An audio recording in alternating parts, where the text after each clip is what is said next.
네, 오늘은 특별한 손님 함께합니다. 스포츠계의 대부이자 역대 대통령들 지근거리에서 모신 분이죠. 김은용 전 IOC 부위원장 만나보겠습니다. 안녕하십니까? 안녕하십니까? 예. 네. 제가 직접 뵌 게요. 네. 한 15년 전쯤에 뵌 것 같습니다. 예, 저 의원회관 사무실에도 찾아뵙고 했었는데, 예, 여전히 정정하신 것 같습니다. 건강하시죠? 네네. 예. 요즘에 또 저술 활동도 활발히 하시고, 최근에 내가 만난 거인들, 이런 책도 쓰셨어요. 네. 예. 제목을 거인이라고 붙여서 제가 좀 흥미로웠는데, 네. 특별히 거인이라고 붙인 이유가 있습니까? 그 이루는 걸 보면 다 거인들이죠. 네. 특출하고. 예. 자기 분야에서 뭔가 이루어 놓고. 네. 존경받을 만한, 물론 네. 결함도 있으시겠지만. 네. 거인들은. 예. 첫 회는 보니까 이제 만델라도 네. 쓰셨고, 국내 역대 대통령들도 거의 다 인연이 있으신데, 특히 박정희 전 대통령하고의 인연이 좀 각별하지 않겠습니까? 그렇죠. 제가 군대에서도 모시고 있었고. 네. 또 내각 수반실, 청와대. 네. 이렇게 쭉 가까이서 뵀으니까요. 네. 박정희 전 대통령 하면 우선 무엇보다,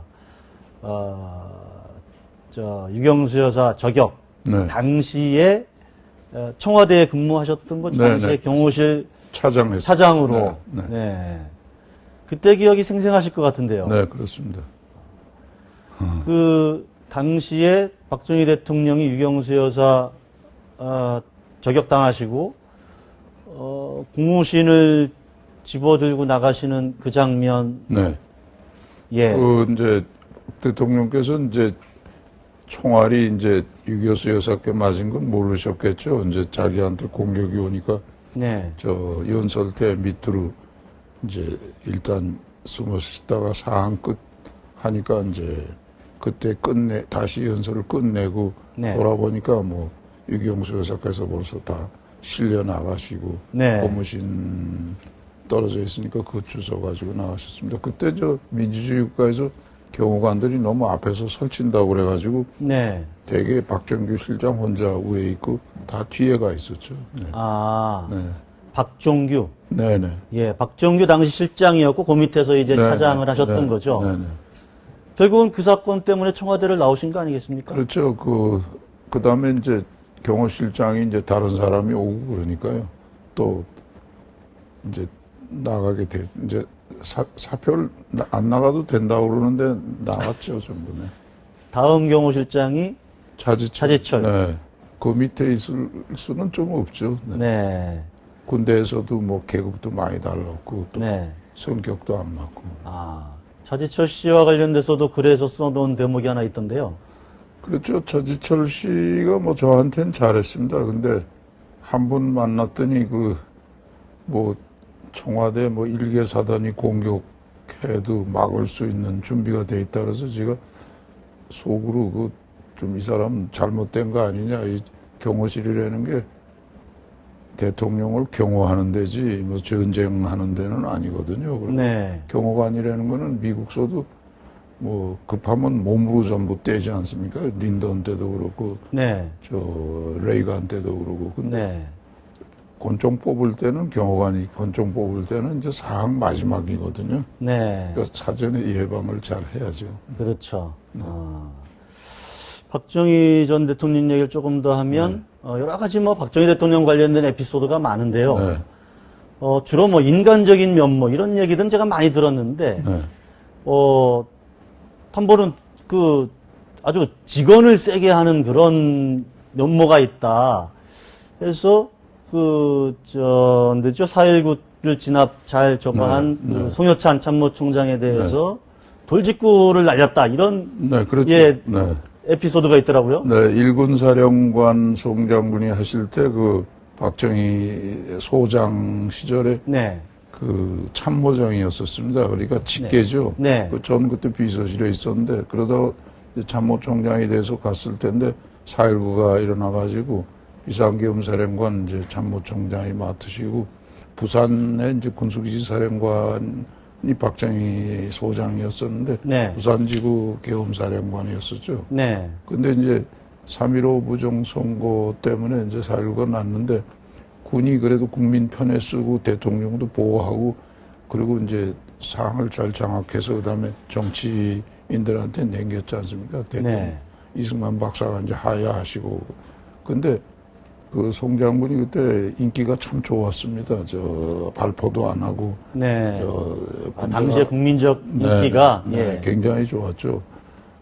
그런데 이제 박정희 장군께서 부산에서 편지가 왔어요. 네. 지금 인기가 좋은 줄 알지만은 나날이 인기가 뚝뚝 떨어져 있는데 3.15 선거 때 군의 총책임자로서 책임지고 빨리 그만두신 게 좋다. 이렇게 감히 얘기하기 어려운 일. 네. 편지를 보내왔습니다. 네. 그런 일이 있었죠. 아. 네, 그때는 송 장군이 인기가 굉장히 국민들 간에 좋아서 화를 좀 안 내셨을까요? 안 좋아했죠. 네. 박정희 당시 소장 네, 아주 안 좋아했습니다. 어디다 감히 이런 글을 보내 뭐 이런 반응이었겠네요. 그렇겠죠. 네.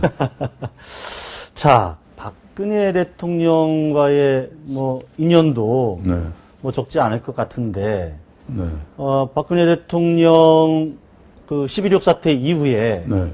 11.6 사태 이후에 제가 한 2번 뵈러 갔죠. 무슨 일이 있어가지고. 신당동 그 자택으로요. 네네.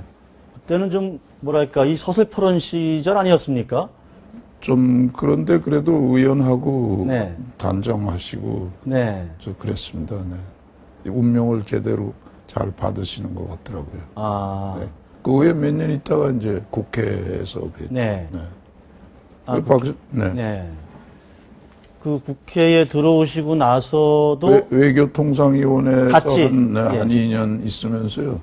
그 부시 대통령 취임식에 뭐 한승수 뭐 등등해서 우리 공식 몇 사람이 갔었죠. 그때 네. 모시고 갔고 또 그 외에 또 국정감사 때문에 미국 뭐 카나다 이런 데 이제 갔는데 언제든지 하여튼 학구적이고 흐트러지는 일이 없고 딱 항상 한복 입고 다니고 그랬습니다. 미국에서. 네. 요즘에는 뵌 적이 없습니까? 요새는 이제 대통령 되시면 이제 뵈면 안 되죠, 우리는. 네. 일할 사람들이 봐야죠. 네. 그 외에 한번 내가 중앙일보에 연재를 할 때 박정희 대통령 글 읽고 한번 전화하더라고요. 그래서 예. 어떻게 다 기억하고 있냐고 그러면서 이제 다 역사가 됐지 않냐고 그러고 또 한 번은 또 유정복 무도연맹 회장 취임 때 같이 나갔었는데 그때는 어려울 때 못 도와줘서 죄송하다고 네. 그런 얘기도 하고 그러고 상당히 또 겉으로는 그래도 인간적인 점도 많습니다. 아까 잠깐 11.6 얘기를 했습니다만 11.6 직후에 네. 이제 전두환 장군이 이제 정권을 잡았고요. 네. 그러고 나서 이제 여러 가지 이제 스포츠계 뭐 88 올림픽도 유치하고 뭐 여러 가지 뭐 일들이 있지 않았습니까? 네. 네. 일단 88 올림픽의 아이디어를 처음 낸 사람이 누굴까요? 박정희 대통령이죠. 박정희 대통령 시절에 이제 네. 체육은 국력이다, 뭐 네. 체력은 국력이다, 네. 체육 입국 이래가지고 돈이 없을 때인데 제법 체육에 대해서 전국체전도 꼭 나오시고요. 그렇게 네. 하는데 태권도지가 맡아가지고 이제 국기화 세계화 이렇게 내세워서 막 개혁을 하고 이제 세계 무대에 나갈 때 제가 건일들여 가지고 국기 태권도라고 휘호를 하나 받았습니다. 그래서 네. 그 후에 잘했지만 이제 그 바람에 이제 국기가 됐죠. 그리고 네. 이제 사격대 박정규 씨하고 저하고 유치해가지고 세계 사격대회를 서울서 치렀습니다. 그 네. 후에 이제 올림픽 얘기가 나와서 그때는 뭐 허황된 얘기지만 국민체육심의회의라고 그래서 처음에는 남도구 총리 그 다음에 최기화 총리 이래가지고 네. 앞뒤가 바뀌었는지 잘 모르겠는데 하여튼 그렇게 해서 문교부 장관, 체육회장, 서울시장, 박정규 씨, 이렇게 해서 회의하고 그런 게 시작이 박정희 대통령 때죠. 그러다가 이제 돌아가시니까 구체적으로, 돌아가시니까 이제 중단됐다가 전두환 대통령, 노태우 그 정권 들어오면서 이제 그 국력을 한번 다시 키워 올리려면 네. 올림픽밖에 없다 이래가지고 다시 시작을 했습니다. 그 당시에 뭐 최근에 언론에 보도도 되고 했는데요. 네. 뭐 최근에 정윤회 씨가 지금 뭐 언론의 중심에 있지 않습니까? 정윤회 씨. 네네. 근데 그때 그러니까 올림픽 유치전에 나섰을 때, 칼에 네. 승무원이 5명 정도가. 다섯 명이 예, 갔죠. 5명 정도가. 미스 코리아도 가고. 예, 예. 네. 그건 일본에서. 그때 그 중에 한 명이 정윤회 씨가 그 독도에 갔을 때 동행했다는. 난 그건 모르겠는데요. 그런 건. 그 정무라는 사람은 이번에 이름 처음 들었는데요. 예. 그때 그 사람들이, 여자들이 간 거는 우리가 이제 국력이 약할 때인데, 네. 시장 운영을 해야 되거든요. 네. 근데 일본이 이제, 일본 항공의 스튜어데스를 이제 동원을 한다 얘기를 듣고 우리도 이제 잘 승무원들을 동원해서 네. 예, 그러니까 홍보전을 우리도, 하는데 네. 네. 조중훈 씨가 이제 역시 스튜어데스들이 그 영어도 잘하고 네. 그 손님 접대를 잘하지 않습니까? 네. 그러니까 우리 전 시장에 오면 이제 IOC원들 이제 보러 오면 이제 접대를 해야 되니까 데리고 간 것 같습니다. 근데 그 5명의 이름을 그때 그 연재를 하시면서 밝히셨었잖아요. 그렇죠. 뭐 애를 많이 쓴 사람들이니까 네. 이름은 제가 잊어먹으면 안 되죠. 근데 아. 88 올림픽 때 좀 훈장도 주고 뭐 대접도 해줘야 됐었는데 한국이 그런 거는 못하기 때문에 저도 못한 것 같습니다.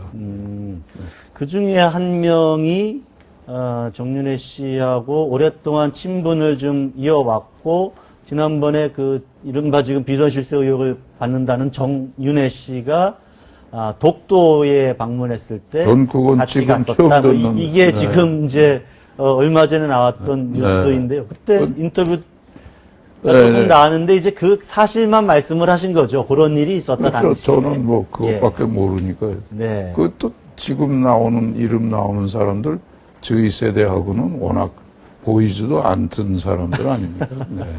지금 이름 네, 네. 잔뜩 나오는 사람들 네. 우리 세대 때는 그 보이지도 않던 사람들이니까요. 뭐 자연적으로 정윤회 씨는 뭐 언론을 통해서만 보셨겠네요. 요새 아직 이름도 잘 기억을 못 하겠는데 밤낮 나오더라고요. 네. 근데 그건 뭐 대단한 문제입니까? 그게 뭐. 네. 네. 어느 정권이나 뭐 그런 사람들이 항상 뭐 네. 김대중 정권, 뭐 김영삼 정권, 다 뭐 노태우 정권인데 다 있죠. 네. 뭐 요새는 또 뉴스가 광범위해져 가지고 더 뭐 요새 이제 우리 사회가 이제 좀 그전하고 달라가지고 네. 박정희 대통령 시대 때하고 지금하고 우리나라도 다르고 세계도 다르지 않습니까? 네. 근데 얼마 전에 그 런던 타임즈에 그 대기자가 한 분 인천 와서 얘기가 아니 너희 나라 서울올림픽 치르고 발전할 때는 정말 다른 나라 비교를 할 나라가 없을 정도로 빨리빨리 발전을 했는데 네. 겨우 독일 정도가 비교를 할 수 있다. 근데 요새는 너희 나라 보면 리벤지, 보복, 한풀이 보복, 한풀이. 네, 그런 사회같이 된 것 같다. 뭐 이런 얘기 하더라고요. 네. 그런 사회가 만약에 됐다면 그런 일이 많이 언론에 나오겠죠. 네. 지금 뭐 관련해서 박근혜 대통령의 국정 운영이랄까 이거에 대해서는 좀 어떻게 평가하십니까? 요새는 뭐 누가 뭘 해도 잘했다는 말 합니까? 네. 안 하지만 지금 어려운 가운데 그래도 잘 하시는 거 아닙니까? 지금 네. 우리나라만 경제가 그런 게 아니고 뭐 미국도 그렇고 EU도 그렇고 일본도 그렇고 그 어려운 가운데에서 그 경제도 그래도 잘 이제 세계 속에 끌고 가고 있고 또 우리나라 뭐 국위선양 외교 좀 더 외교가 좀 한중일 바란스 있는 외교하면 좋다 하는 사람도 있지만 그래도 여자니까 좀 또 한계도 있겠죠. 또 자기 부친 모친께서 대통령 또 영부인께서 그런 일을 당하신 거를 직접 보시고 그랬었고 또 여자니까 남자 대통령하고는 좀 다르지만 네. 그래도 그 나름대로 뭐 국민 복지, 국방, 외교, 경제 이렇게 잘 하고 계시는 거 아닙니까? 네. 근데 우리나라 지금 뭘 해도 칭찬을 안 하니까요. 그 책에 보면은 박정희 대통령이 쓴 그 국가와 혁명과 나 네. 마지막 구절 네. 그거를 그 저기에다가 쓰셨던데 네. 뭐랄까 지금 뭐 저희 화면에 지금 나오고 있는데요. 지금 박근혜 대통령이 얼마 전에 그 사명감, 네. 그 국가와 나라를 사랑하는 마음, 뭐 이런 부분들을 많이 강조했는데, 좀 일맥상통하는 것 같아요. 그렇죠. 역시 박근혜 대통령은 역시 박정희 대통령과 그 유교수 여사 시절에 거기서 크고 네. 가정교육도 받고 퍼스트레이디 역할도 하고 다 거기서 자라났기 때문에 영향이 많겠죠. 그리고 네. 박정희 대통령은 조국 근대화 또 뭐 보릿고개 없애고 한국 산업화하고 뭐 쭉 뭐 재벌도 키우고 뭐 외교도 하고 이렇게 하셨는데 역시 그 국가를 일으키기 위한 사명감, 책임감, 비전 이게 있지 않겠습니까? 그런데 네. 역시 박근혜 대통령도 역시 그런 데서 쭉 길을 걸어왔으면 역시 우리나라 국민이 풍족하게 잘 살고 국방도 하고 복지도 좋고 또 경제도 성장하고 외교적으로도 한국이 뭐 어깨 피고 뭐 이런 국가를 세우기 위한 그런 사명감, 책임감에서 지금 그 열심히 하시는 거 아니겠어요? 네. 네. 근데 다만 이제 좀 그때보다 이제 축군들이 책임지고 헌신하는 사람들이 좀 그 시대 때하고는 좀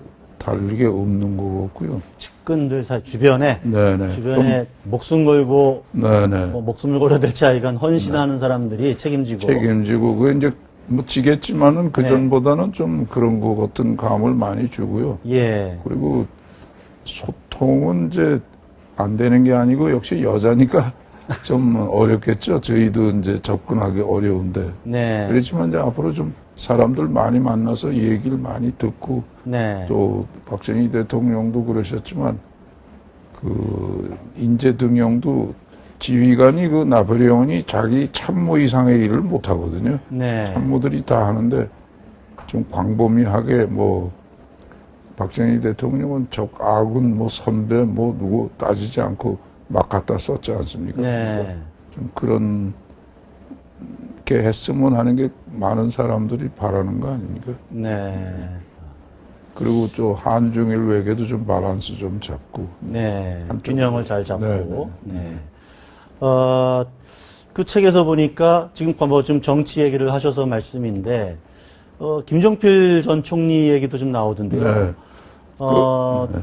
아주 대단한 사람이더라 이렇게 평가를 좀 하셨어요. 예. 네. 어떤 점에서 그렇게 느끼셨습니까? 그 김정필 총리가 그 5.16 군사혁명을 일으켜서 뭐 단순한 군인으로 생각하는 사람도 많았겠지만 네. 상당히 그 공부도 많이 하시고 세계도 내다보고 또 그 밸런스도 있는 멋있는 정치가입니다. 문화혁명이라고도 하고 그래서 그분이 막 때를 잘못 만나서 대통령은 못 되셨지만 네. 상당히 한일 회담도 성공시키고요. 네. 또 제3공화국 안정이 전부 그분이 이제 뒷받침한 거 아닙니까? 그러니까 상당히 훌륭한 분이죠. 뭐 어디 보니까 그 박종규 피스톨박이라는 박종규가 네. 그 한일회담 성사하고 돌아온 뒤에 뭐 쌍무총을 들고 김종필 그렇죠. 잡으러 다녔다고 막 그런 에피소드 네, 있던데. 그때 이제 6.3 사태 네. 한일 회담을 이제 못하니까 박 대통령께서 김종필 씨한테 안 되는 네. 건 다 그때 맡길 때거든요. 그래서 그걸 이제 성공을 해서 3억 불 이렇게 다 해가지고 왔는데 한국 감정은 그렇지가 않죠. 그래서 네. 계엄령 깔고 이제 당위장을 사퇴시키려고 그러는데 안 그만둔다고 그래서 뭐 종용하려고 찾아낸 예. 것 같아요. 네. 그랬던 JP가 정치는 무엇이라고 생각하느냐 그렇죠. 이렇게 물었더니 답변이 네. 참을 수 없는 것을 참는 것이 정치라고 그랬어요. 아, 참을 수 없는 것을 참는 게 정치다. 네네. 아, 좀 멋있는 말이네요. 네네. 그 라이샤와 만났을 때 라이샤가 물어봤어요. 정치가 네. 뭐라고 생각하는. 라이샤가 주일대사 하던 분이니까요. 네. 하버드 교수 시절인데 그 역시 한일 회담 성공시키고 한국의 이제 정치의 주역이시니까 그런 물어본 것 같아요. 또 고생도 많이 하고 외유 1차, 2차, 3차까지 했죠. 알겠습니다. 네. 아, 참을 수 없는 것을 참는 것이 정치다. 네. 아, 이 말씀 아주 좀 귀에 좀 담고 생각하실 분들이 많을 네, 네. 것 같습니다. 네, 네. 오늘 말씀 여기까지 듣도록 네, 네. 하겠습니다. 네, 감사합니다. 네, 네. 네.